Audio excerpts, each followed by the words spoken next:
Hej Emil, velkommen til. Mange tak. Vi skal snakke om digitale forældre. Vi skal snakke om forældre til børn i 3. til 9. klasse. Er det det, vi skal fokusere på i dag? Det synes jeg. Hvorfor skal vi snakke om dem? Vi skal snakke om dem, fordi det fylder rigtig meget i familielivet. Det her med de digitale vaner, og hvordan det påvirker det fællesskab, man har, eller muligheden for at lave meningsfyldte aktiviteter i familien. Og så er der enormt meget, forældre har brug for at vide mere om, i forhold til, hvad børnene så laver, når det er alene inde på værelset, eller over i skolen, eller alle de der andre steder, hvor børn bruger sociale medier. Ja. Tror du, der er nogle forældre, der har nogle frygt, nogle forestillinger om et eller andet, som de ikke ved nok om? Det tror jeg helt sikkert. Altså jeg tror, når man ikke forstår, hvad det er, børnene laver, så kan det også være sådan et rigtig godt grundlag for at blive bange, og måske tænke det værst mulige. Og især når man så måske i den offentlige debat eller i medierne hører mere og mere om nogle af de dårlige ting, så kan det være nemt at tænke, at det er hele den oplevelse, børnene har, når de er online. Hvor der er det jo rigtigt, at man kan blive udsat for noget ubehageligt, eller se en ubehagelig video, eller sådan nogle ting, men man må ikke som forældre komme til at tro, at det ligesom er det, der så er definerende for al den tid, børnene bruger, eller sådan, ikke? Nej. Altså den der debat, den fylder en del. Ja, det må man sige. Og jeg synes ikke, at vi sådan lige umiddelbart har set sådan rigtig mange gode eksempler, og mange, sådan, der er kommet ud og sagt, det er jo fantastisk med det der skærm. Nej. Altså, der er faktisk mange, der siger, det hørte jeg, at det danske erhvervsliv var ude at sige, jamen hvis vi ikke kommer med på digitaliseringen, så bliver vi jo tabt i konkurrencen. Klart. Så der kan man sige, på den ene side, der har man den her digitalisering, som vi skal bygge op om og støtte op om med vores uddannelser og lærebørnene. Og samtidig så er der en masse, der render rundt og siger, at du skal gå væk fra skærmen. Ja, lige præcis. Hvad gør vi ved det? Jamen, der er jo helt sikkert en eller anden ulighed mellem, hvad vi gerne vil på digitalisering og på IT-kompetence, og hvordan vi italesætter skærm. Og det er klart. Nu har vi heldigvis set, at politikerne er villige til at indføre teknologiforståelse endelig som obligatorisk fag. Vi har jo i mange år været det eneste land ud over Albanien i hele EU, der ikke har haft teknologiforståelse i grundskolen. Samtidig med, at vi måske er det mest digitaliserede land i EU. Ja. Så længe, altså nu, det er jo lidt længere væk fra det, jeg laver med børn og unges digitale liv og sociale medier, gaming. Men kigger vi sådan på samfundsniveau, så har der også været det problem, at vi har bare tonset digitaliseringen af stedet, tabt alle de ældre, tabt alle de gamle. Og vi har ikke sørget for gennem teknologiforståelse at uddanne den nye generation heller. Så der skal vi jo til at samle op. Og det er jo også noget af det, der så klæder fremtidens borgere på til at være lidt kritiske over for eksempel algoritmestyrede medier som TikTok. Fordi det er jo noget, vi kan tage op i teknologiforståelsen. Vi kan måske ovenikøbet dykke ned og kigge lidt på, hvad er det for en kode, der muliggør det her meget personligt gjorte feed, som er så dragende. Så vi har jo bare brug for at få meget mere sådan kritiske og IT-kompetente borgere, end vi har nu. Altså, fordi det bliver jo bare mere og mere digitaliseret. Ikke? Nu så jeg lige, i går så jeg en mand, der i hvert fald har været over 90 betalt med sit Apple Watch ned i Kvickly, og blev sådan helt målløs. Altså sådan, det rammer jo alle. Alle kommer med på de der løsninger. Det er jo ikke kun børn og unge, der har brug for kompetencer i dag. Nej, altså når du siger det der, så jeg tænker på kun den der teknologiforståelse, altså uddannelsen. Kunne det være med til at hjælpe forældrene til at føle sig mere trygge omkring, hvad deres børn de kan, når de netop sidder med teknologien i hånden? Det tror jeg helt sikkert.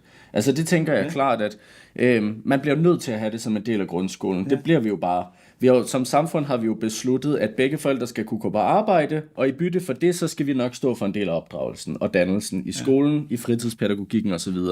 Så vi svigter jo også den aftale, vi har med forældre, når vi ikke sørger for at klæde børnene på i forhold til teknologiforståelsen og i forhold til den gode brug af de digitale medier. Så jeg tænker helt til, at det også kunne give en eller anden ro til forældre at vide, at det er noget, man beskæftiger sig med.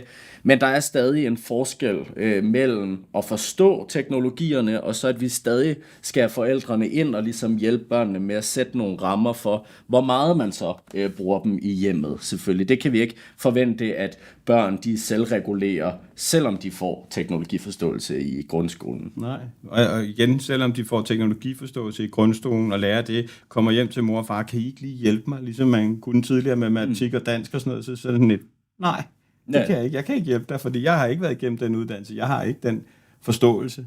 Så vi skal klæde de der forældre lidt bedre på. Det synes jeg. Ikke? Så først så skal vi jo... hvad er det måske... Jeg kan godt tænke mig lige at spørge igen. Hvad er det for nogle forestillinger måske, de der forældre har, så omkring, hvad der foregår i en 3. til 9. klasses barns liv i den teknologiske verden. Ja, klart. Hvad forestillinger de har? Altså, meget af det, jeg hører, bygger jo på ideen om, at sociale medier og gaming iboende sådan er socialt. Så det er noget, børnene laver alene, og de unge laver alene. Det er sådan måske en misforståelse, man har. Så jeg hører tit om forældre, der siger, at deres barn bare tager hjem og sidder alene bag en skærm. Ja. For eksempel, når han spiller Fortnite. Men vi ved jo, at det ikke passer. Vi ved, at langt størstedelen, der sidder gamer, de snakker med dem, de spiller med. Eller så er det at spille oven i købet det, der gør, at de mødes med deres venner. Ja. Så der er også noget der, hvor forældrene har måske så lidt indblik i børnenes gamingvaner, at de slet ikke indser den der sociale værdi, det har. Så selv hvis vi lykkes bedre med at bygge bro og få forældrene til at forstå, hvad der faktisk sker derinde, tror jeg, vi kunne løse rigtig meget af den der frustration. Men ikke også tænker, altså han sidder jo, eller hun sidder der jo alene fysisk. Jo. Så når man sidder der alene fysisk, så er de jo alene og ensomme. Klart. Og så, hvis man går ind og åbner døren og kigger derind, så står man og kigger på noget, man ikke forstår. Så sidder man og kigger på, hvad er det, du laver? Yes. Ikke? Jo, og måske hører man så kun, når det er, at der er noget, der går sådan op, og det bliver festligt inde på værelset. Så kommer man og siger, kan du ikke lige være lidt stille her? Ikke? Klart. Så man kommer kun derind på det tidspunkt, hvor det bliver støjende, og at der er et eller andet under opsejling. Så måske er det kun det, man oplever som forældre. Man ser et lukket værelse, man sidder, de er alene, og nogle gange så råber de og skriger derinde, og så går man ind og tænker, hvad laver I? Hvad gør man? Altså, det giver jo altså i mit hoved giver det mening, at så tænker de sådan. Så nu får de den forestilling. De sidder derinde alene, de er fysisk alene, de råber og skriger en gang imellem, og når de så kommer ind og siger, hvorfor sidder du og råber og skriger, så tænker jeg, det er alle børn, der spiller Fortnite, der råber og skriger. Så får de den forestilling. Og det kan jeg da godt forstå. Men hvordan kan man tage skridtet videre og så sige, lad os få dem til at se, hvad det er, der egentlig sker? Det er jo nemlig den der opfordring til at engagere sig mere, end de gør nu. Ja. Altså en af de ting, vi gerne vil have, er jo, at forældre begynder at spørge mere ind til, hvad børn og unge laver på nettet. Det gør halvdelen kun et par gange om måneden, som det er lige nu. Altså oprigtigt engagere sig, interessere sig og spørge ind. Så det er en af måderne, så man faktisk forstår det, der sker. Men derudover, som jeg også sagde før, i forhold til at finde ud af, hvad for nogle digitale vaner, man gerne vil have i familien, så er det jo vigtigt at undersøge, hvornår de digitale vaner står i vejen for fællesskabet i familien, og hvornår det kan bidrage. Og det at gå ind og tage et spil Fortnite med sit barn, er jo virkelig noget, der kan styrke fællesskabet. Det er en digital vane, som virkelig kan gøre noget godt for forældrene og barnet, hvor hvis den der runde i Fortnite altid vinder over gåturen i skoven, og gør, at man ikke er sammen om noget andet, så er det, vi kan snakke om, at det bliver et problem. Men jeg vil gerne først og fremmest have, at debatten og samtalen er på det der niveau, frem for at vi er nede i, om Fortnite er skadeligt. Ja. Så begynder at snakke om, det digitale er skadeligt i den grad, det forskyder det gode. Ja. Det gode samvær, den fysiske aktivitet, middagsmaden, alle de der ting. Men hvis der er styr på alle de ting, og man er meget sammen i familien, så er det jo, at jeg mener, man godt kan sætte noget tid af til Fortnite. Og der skal man så stadig jo gå ind og være med og se, at når han sidder og spiller med 2-3 kammerater, eller hun sidder og spiller med nogle veninder, eller på kryds og tværs af køn. Fordi man behøver ikke at være helt lige så bekymret, som man er som forældre i dag. Det var dejligt at høre. Det mener jeg bestemt. Ja. Altså jeg er jo fuldstændig enig. Jeg er også heldig, at jeg tror det er plat 2 i Fortnite, og jeg spiller sammen med Elliot. Så vi hygger. Ja. Jeg bliver carried, som det hedder, ikke? Men jeg er med. Og nogle gange så får jeg også at vide, du må godt være med, far, men ikke når vi spiller ranked. Nej. Fordi så kommer han ikke op. Nej, så det skal man lige forstå. Men nu siger jeg det jo selvfølgelig lidt sjovt, ikke? Men jeg forstår jo sproget. Altså jeg har jo lært det sprog, så jeg nu kan oprigtigt være nysgerrig på, hvad han snakker om. Men en forælder, der aldrig nogensinde har spillet Fortnite, eller sat sig foran en computer og spillet nogle af de nye spil, om det er så Minecraft, Fortnite, eller været på TikTok og alle de her ting, de har simpelthen ikke sproget. Nej. Så de kan ikke gå ind oprigtigt og være nysgerrige. Altså så skal de jo sådan helt ned på et niveau, hvor de måske er bange for at komme til at ikke at se så kloge ud som forældre lige pludselig. Altså, så hvordan går man ind i det der oprigtigt nysgerrigt, og ikke... Ja, og så med den der i baghovedet om skærmen og debatten og alle de dårlige ting, og går ind og så oprigtigt og siger, det ser sjovt ud, må jeg være med-agtigt. Hvordan kommer man i gang med det? Hvordan lærer man det der sprog? Hvor møder man barnet, hvor de er? I stedet for at man kommer og siger, hey, nu skal du høre, og jeg skal lige holde øje og sådan noget. Klar. Hvordan kommer man derover? Jeg synes jo for eksempel, det er et rigtig godt bud, du kommer med der, og går ind og siger, at det ser sjovt ud, må jeg være med. Ja. Altså det vigtigste som forældre, hvis man vil tage den der samtale, er, at man ikke kommer til at underkende den værdi, det har for barnet. Ja. Så både når det handler om gaming, og når det handler om sociale medier, så er børn vant til, at forældre kun snakker om Fortnite, og det virker dumt. Gider du virkelig at bruge 70 kroner på at ligne en tomat? Hvorfor går du op i de der funktioner på Snapchat, for eksempel? Altså alle de der ting, der har børn brug for at mærke, at man anerkender den værdi, det har for dem, og spørger nysgerrigt ind til, hvorfor vil du gerne ligne en tomat? Eller hvad er det, der gør Fortnite sjovt? Må jeg kigge med? Må jeg prøve en runde? Og så er det fint, som du også siger, at være dum som forældre der, og lade børnene være eksperter. Det er enormt fedt også for børnene at få lov til at vise det der til forældrene og dele det.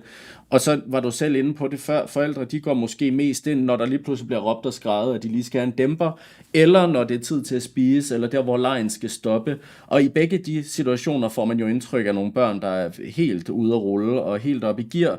Så hvis bare man går ind på et andet tidspunkt end det, der hvor det foregår lige så stille og fredeligt, og sætter sig på sengen, kigger lidt med, begynder at engagere sig, så kan det være starten. Og det kræver ikke det der sprog. Man behøver ikke at vide, hvad det betyder at cranke 90's, eller alle de her begreber, der er i Fortnite. Ligesom at når ens barn starter til fægtning, så aner man heller ikke en dyt om sporten, men et år senere, så sidder man og råber alle mulige termer, man ikke vidste fandtes, og man har styr på, hvad alt det forskellige udstyr hedder, og hvornår der bliver givet point.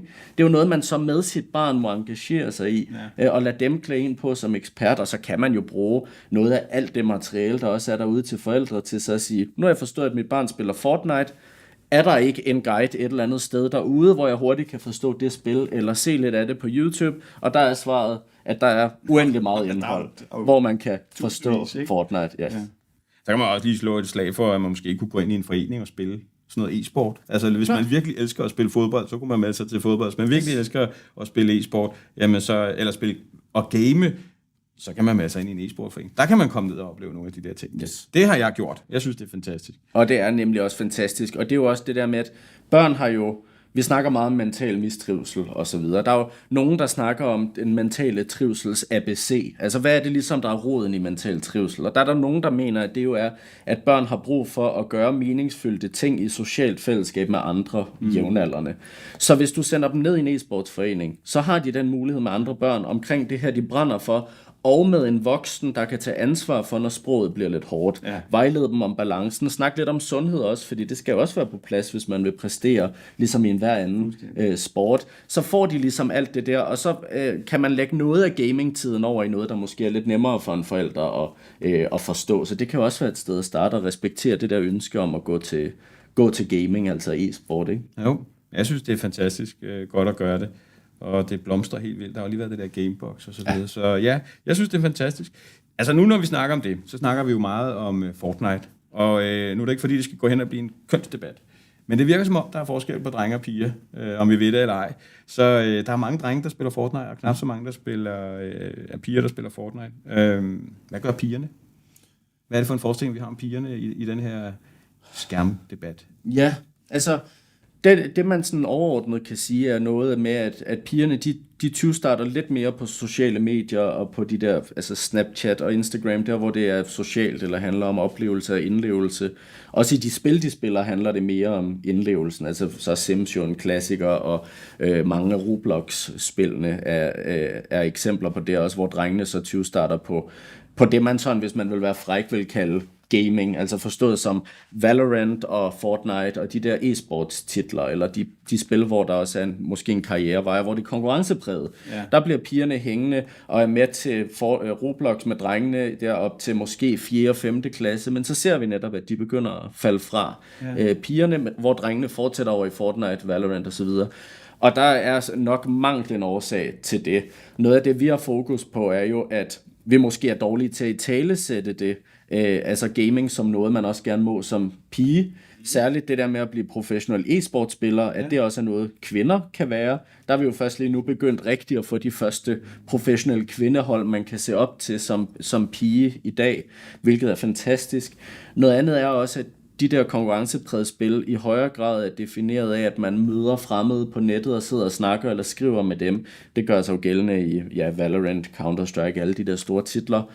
Og der er bare noget med, hvordan en del mænd snakker, når de møder en kvinde eller en pige inde i spillene, som man kan slå sig enormt hårdt på, hvis ikke man er en træmand med betonskjold, ikke? Altså, hvis man går ind og gerne vil dele den der hobby, eller dyrke den der hobby, og snakker til medspillerne med sin pige- eller kvindestemme, og så får en masse ubehageligt tilbage om, at man er kvinde, om at man er pige, så føler man sig ikke velkommen. Det er jo ikke fedt. Nej, og her tror jeg også, at e-sporten har en rolle at spille i forhold til en aften eller 2 om ugen, og være et anker for de her piger i, at I er velkomne, I må gerne være her, det er fedt, at de spiller, og så kan man måske også bedre stå imod det der, man skulle møde, når man gamer i sin fritid. Men det er svært for piger bare at beslutte sig for at gå i gang derhjemme, og så møde det der og holde fast, når der heller ikke måske for dem er nogle forældre, der støtter op, eller vil tage de der... Tilbage til det med forældrene, fordi den opfattelse, jeg kunne forestille mig, at de fleste har. Nu har jeg også mødt nogle mødre, som også har drenge, som går til e-sport, og de er der, men de er ikke sådan helt på, hvorimod at der er faktisk nogle fædre, der kommer meget mere ind i det, og det ser super fedt, hvad laver vi, og så videre, og så videre. Men så derfra, at der er en mor, der er et forbillede for deres lille pige, til at de skal gå til e-sport. Der er godt nok en lang vej, og der er måske heller ikke nogen e-sport-stjerner. Altså, der er jo ikke en Wozniacki inden for Valorant, som man kunne se op til.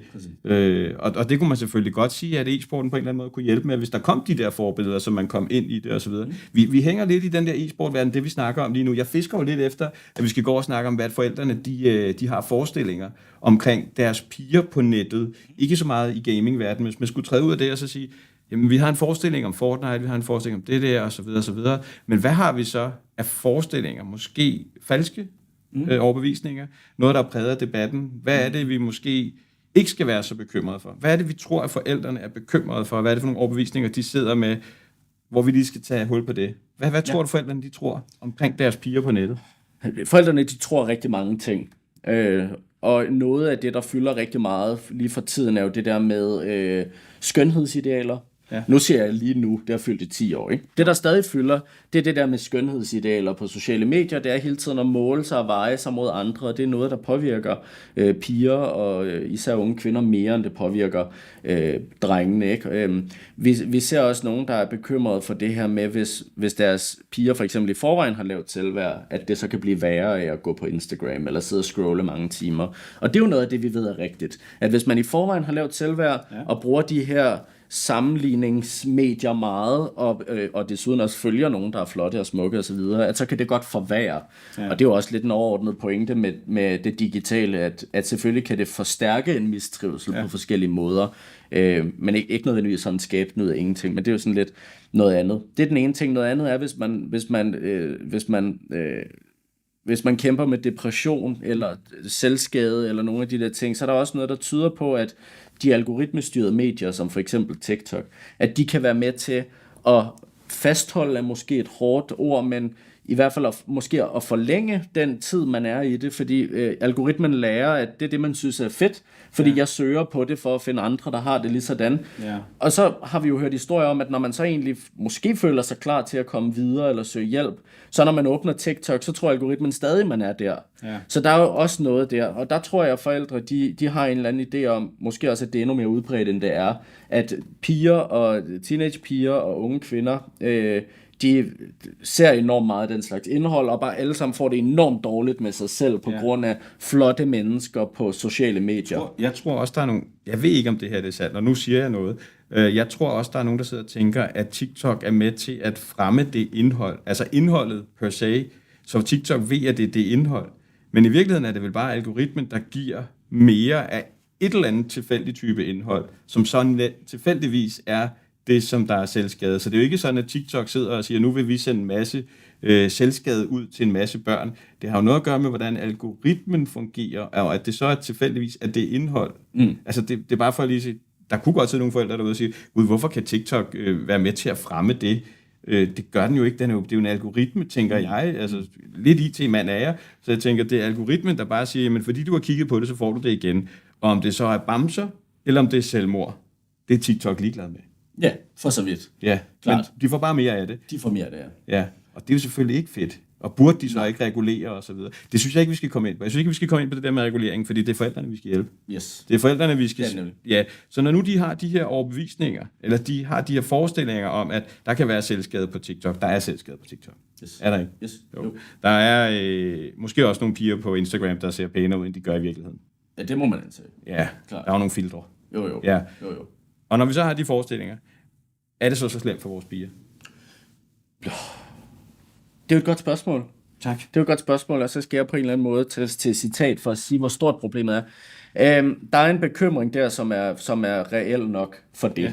Der er jo det der med, at hvis man for eksempel åbner TikTok og vil filme en video med selfie-kameraet, så skal man aktivt slå det fra, at ens tænder bliver bladet. Altså jeg får et chok hver gang, fordi mine tænder er ikke særlig pæne, og så når jeg kommer til at trykke på den der knap, så lige pludselig så har jeg sådan et eller andet Jürgen Klopp-smil, og sådan, det ser helt absurd ud, ikke? Jo. Og så skynder jeg mig at slå det fra, fordi det næsten er sådan uncanny valley. Ja. Der er så nogle ting der, hvor medierne skal nok blive meget bedre til, at den der sådan helt sådan poleret oplevelse, at det er noget, man vælger til, snarere end at det er standardindstillingen på mange af de der medier, fordi der er ikke nogen grund til det. Der er ikke nogen grund til, at unge mennesker ser sig selv på den der måde, og så derfor, at det er deres spejlbillede, der virker mærkeligt, fordi de er vant til at se dem igennem et filter. Det er helt vendt på hovedet. Altså, der er mange af de der ting, vi kan tage fat på. Men skal man gøre det som forældre, så tage den snak og sige... Den snak kunne man meget godt tage. Det er også derfor, når jeg er ude og holde oplæg, og i det materiale, vi laver, vil vi jo gerne snakke lidt om de muligheder, forældre har. Fordi det er jo ikke noget værd at præsentere dem for et problem, uden også at give dem løsningen. Og nu, hvis vi snakker TikTok, der er den mulighed at sige til børnene, slå det der fra, så når du filmer en video, så har du ikke kridhvide tænder. Man kan også gå ind og nulstille sin algoritme inde på TikTok. Så hvis det kan man nemlig, det er jo noget af den nye EU-lovgivning, der er kommet, at hvis man føler, at man bliver fanget i et indhold, der handler om mental trivsel på en dårlig måde, og hvor folk viser ar efter selvskade, og man egentlig gerne vil ud, så hjælp barnet med at gå ind og nulstille den der algoritme. Så hvis nu man rent faktisk har set noget, man ikke bryder sig om, det her det er jo lige så vigtigt til børnene som forældrene, men så får man ikke mere af det indhold, så kan man gå ind og nulstille. Det kan man. Så starter man forfra, og så skal du igen til at like eller opholde dig længe på den her slags videoer, for at det bliver definerende for dit feed, ikke?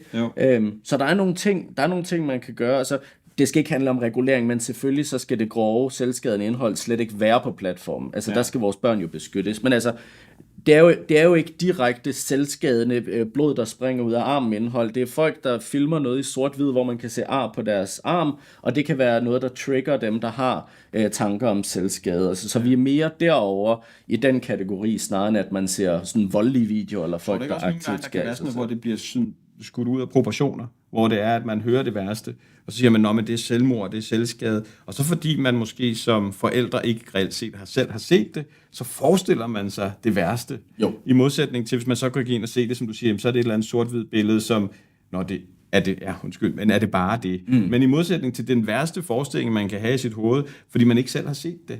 Så måske i virkeligheden skulle man prøve selv at se det, og så se, om kan jeg selv finde det? Er det så udbredt? Altså jeg har en datter også på 14, som også har Snap, noget Insta og så videre. Og jeg spørger hende, hvad er det klammeste, du har set, eller det vildeste, du har set? Ikke klammeste, jeg sagde faktisk vildeste, med vilje for ikke at ryge ned og sådan noget. Så jeg sagde, hvad er det vildeste, du har set? Jamen det var da et af hendes K-pop bands der, de blev fuldt live til en koncert. Fedt! Altså, og der var slet ikke noget af det der med det vildeste af et eller andet. Og jeg spurgte det samme med, også for ikke at lægge ordene i munden, ikke? Så siger hvad er det vildeste, du har set? Jamen det var et eller andet sygt fedt headshot snipe i Fortnite. Så altså, det kan da godt være, at der er lidt af det en gang imellem, og det bliver blæst op og så videre og så videre. Men er det en myte? Har vi set den? Har vi selv set den? Har man som forældre selv set den, eller antager man bare, at alt, hvad der bliver sagt til en er sandt? Prøv at se, om man selv kan finde det indhold, og se, hvor besværligt det egentlig er. Ja. Det tror jeg måske kunne give noget ro i maven hos nogen. Klart. Fordi hvis de sætter sig ned og prøver at finde det, tror jeg ikke, det er sådan lige til at finde. Nej, og det tror jeg, du har ret i. Altså, og det er også noget af det, jeg kan se, når især måske den generation af småbørnsforældre, vi har lige nu, der er meget få af dem, der selv bruger de der, altså Snapchat, TikTok, Instagram, altså sådan, det er ikke sådan hele flokken, som jeg bilder mig ind, at det var, da jeg startede med at lave de her oplæg, at så var alle på dem, og så er det måske dagset over, jeg må se den nyeste undersøgelse i medieudviklingen, når den kommer ud, men der er i hvert fald noget med, at man som forældre prøver at forholde sig til nogle medier, man ikke selv bruger, og det gør det jo endnu sværere. En ting er gaming, gaming, der forgrener sig i 30 forskellige spil. Noget andet er, at man bare hører om sociale medier og skærm, og så skal man finde ud af, hvad det er for nogen, og man er der ikke selv. Så der er rigtig langt ned, før man når ind i at undersøge selvskadende indhold på TikTok. Det er rigtig mange lag nede. Ja. Altså jeg tror i virkeligheden for at hjælpe forældre, som det her jo også handler om i dag, at vi har stadig lidt arbejde at gøre på det der niveau, der hedder at engagere sig og spørge ind hver dag. Det er sådan den første lektie. Og så om nogle år, når alle gør det i Danmark, så tror jeg, vi er nået rigtig langt af vejen bare på det. Fordi det er det, børn har brug for i forhold til så at kunne dele, hvis der sker noget ubehageligt. Eller sige, jeg har måske brugt lidt for mange penge i Fortnite. Skal vi ikke lige kigge på det? Hvor hvis man skal snakke med sine forældre om Fortnite nu, så er der så mange lag, der skal forklares, før de overhovedet kan forstå, at man kan ligne en tomat. Altså, så det er jo bare, jeg tror, det er jo den største opfordring til forældre, det er, at man spørger ind, og man gør det oprigtigt og nysgerrigt på sådan en ikke-dømmende måde. Yeah. Så som du også sagde, det der Fortnite, det bruger du meget tid på, det må være fedt, vil du ikke vise mig det, må jeg prøve det. Yeah. Den snak skal man have 10 gange så meget, som man har, har du nu købt en tomat, eller hvorfor skal du købe den der rygsæk? Yeah. Eller sådan, fordi hver gang man fordømmer, så føles det jo for børnene som en afvisning af noget af det, de måske brænder allermest for. Ja. Og det er jo klart, at det fordrer jo ikke nogen samtaler om det digitale hjemme i familierne. Og så som jeg sagde i starten, noget med at vælge, hvad er det for nogle digitale vaner, der er okay? For eksempel at spille sammen, dykke ned i en lydbog, lave kreative fødselsdagskort i Paint eller Photoshop. Altså der er så mange samlende aktiviteter med det digitale. Lave en YouTube-kanal sammen for eksempel. Ikke? Og hvad er det, vi ikke vil have? Nå, men det er nok for eksempel, at mor har travlt med Aula eller Instagram i sofaen, når barnet søger kontakt. Eller at sønnen ikke tager med hjem til bedstemor, fordi han vil spille ranked i Fortnite. Altså der er helt sikkert noget at sige der om, at der er nogle digitale vaner, vi skal have mindre af. Men at snakke om skærm eller sociale medier, gaming på det der metaniveau, det gør mest bare forældre bekymrede, uden egentlig at tilbyde nogle løsninger til at få et bedre familieliv. Ja, jeg kan ikke lade være med at sidde og tænke på, jeg har det jo sådan lidt, at forældrene er en stor del af det. Måske, de er i hvert fald en stor del af løsningen, men kan de også måske være ubevidst, ikke hensigtsmæssigt, utilsigtet en del af problemet? Det var så diplomatisk, jeg kunne sige, har forældrene en rolle i det her, som gør, at har de et ansvar, har de noget, de skal gøre anderledes? Du siger det der, det skal jo ikke være sådan, de sidder i Aula, Instagram, mens at man sidder hver for sig. Er der noget, man som forældre, hvor man lige skulle kigge sig selv i spejlet, og så sige, skal jeg lige gøre noget her? Ja, jeg synes helt sikkert, at der er noget med de forældre, der bruger deres telefon selv, når de er sammen med især deres små børn. Ja. Det kan vi også se. Det spørger DR for eksempel om i deres mediekortlægning. Og der kan vi jo se, at der er alligevel ret mange, især de 6-9-årige, der siger, at deres forældre bruger telefonen for meget eller alt for meget. Og det skal man forstå som forældre, at børn kopierer først og fremmest bare deres forældres adfærd. Så hvis du vil have nogle andre digitale vaner, når de bliver ældre, så start nu. Noget andet er også, at det faktisk bare er en afvisning af barnet. Hvis de kommer og søger kontakt, og du glor ned i en telefon. De kan ikke tolke det inden for rammen af, at det er en vigtig Aula-besked eller arbejdsmail. Det er bare, mors telefon betyder mere end mig. Yeah. Så jeg vil kigge der som forældre. Sørg for selv at følge de der regler om at lægge skærmen væk, når man vil have den der face-to-face kontakt med sit barn, og have de vaner, man selv vil have. Men derudover, så tror jeg, at jeg vil tage rigtig meget af skylden fra forældrene. Fordi det taler ind i det, vi kommer til som samfund for tiden om at sige til forældrene, at deres rolle er at forebygge mistrivsel. Og det er ikke forældrenes rolle. Forældrenes rolle er at sikre trivsel. Det er at sørge for, at børnene får sovet, at de kommer ned i e-sportsforeningen, får noget god kost, passer deres skole, så de trives. Yeah. Og så kan man ikke undgå, at de oplever noget ubehageligt, og der skal man kunne hjælpe som forældre. Men forældre er blevet sendt ud på en masse sidespor lige nu af, børn kan se en halshugning på TikTok, hvordan forebygger vi det? Der er noget herover, hvordan forebygger vi det? Og det er i virkeligheden ikke deres opgave.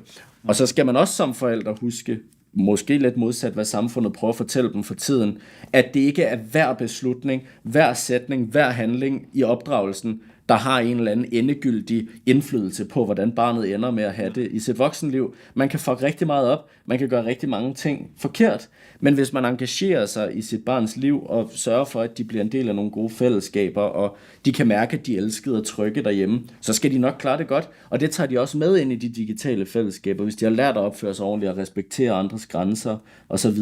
Så det der med hele tiden at jagte den næste blindgyde og nå at dæmme op for den, er i virkeligheden lidt et sidespor. Man skal bare prøve at sikre trivslen for sine børn, og så gå i gang med at tage den her digitale snak, så de kan komme til en, hvis det går galt. Fordi det gør det jo nok på et tidspunkt.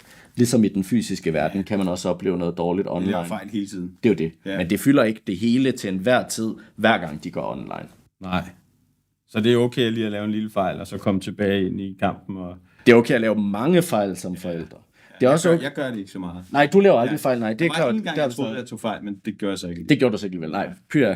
Crisis averted. Og der er jo heller ikke noget med, hvis man sidder og hører det her, eller ser det her, og man har en 13-årig eller en 14-årig, og tænker, jeg skulle tydeligvis have gjort noget af det her allerede, da barnet var 6. Altså, det er jo aldrig for sent heller. Og man må jo aldrig nogensinde tro, at fordi man ikke har lagt de her vaner inden fra starten, eller haft den her samtale, at så er det for sent af den grund.